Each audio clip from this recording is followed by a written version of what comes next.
As there's been a lot of innovation in the steel industry, whether that be through manufacturing processes or specifications, the guidance has been improving over the years as well. The Steel Tube Institute 10 years ago really didn't have technical resources that people could rely on. That's changed, and we're here to guide people towards those resources. There are other resources that AISC's put out, that we've put out as a company, and it's really about, as engineers are challenged more and more by architects to be more innovative in the structural systems, we need to be there from a material side, from a supply side, to make sure that that innovation gets met.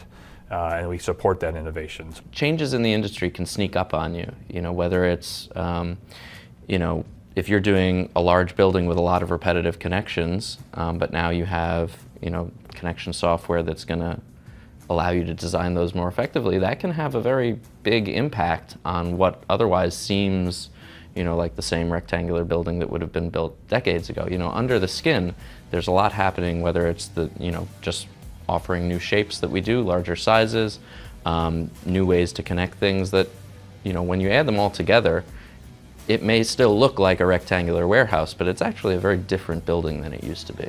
So sometimes it's interesting, we talk to engineers and they say, we get some of them that work in certain project types, and they say, yeah, I use HSS all the time for columns, except.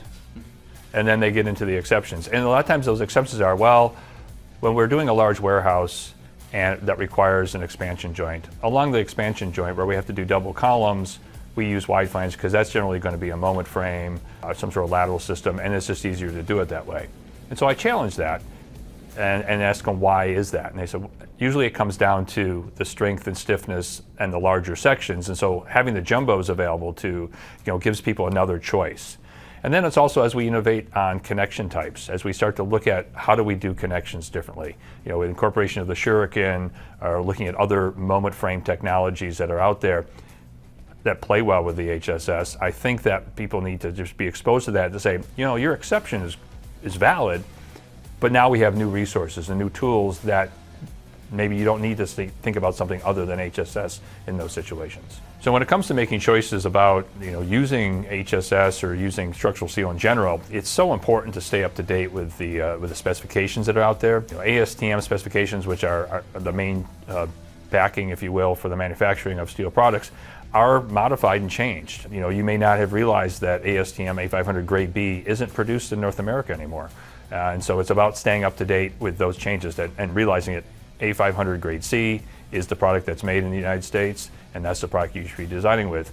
And maybe just to zoom out for a second, not just HSS specifically, but the steel industry as a whole.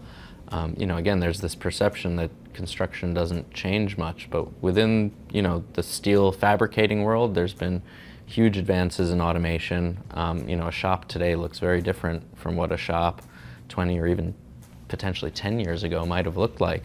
And that's one of the things that gives steel an advantage, in the marketplace. When we're talking about things built in concrete, a huge amount of that is the labor on site. There's not a good way that I'm aware of, and it's very hard to reduce the labor that goes into pouring concrete and setting rebar and those sorts of tasks. And so, the steel industry kind of has an advantage there in that it can take advantage of these new technologies. I think maybe one of the reasons that we are seeing, more HSS get used is that a lot of the places where technology is advancing tend to be really well suited for HSS. So, cast connections is a reasonably new thing in the industry, at least for it to be used, with any frequency. Software for finite element design of connections. These are certainly applicable to the steel industry as a whole, but they're particularly useful for HSS, and I think we're starting to see the effect of those resources and those products being available.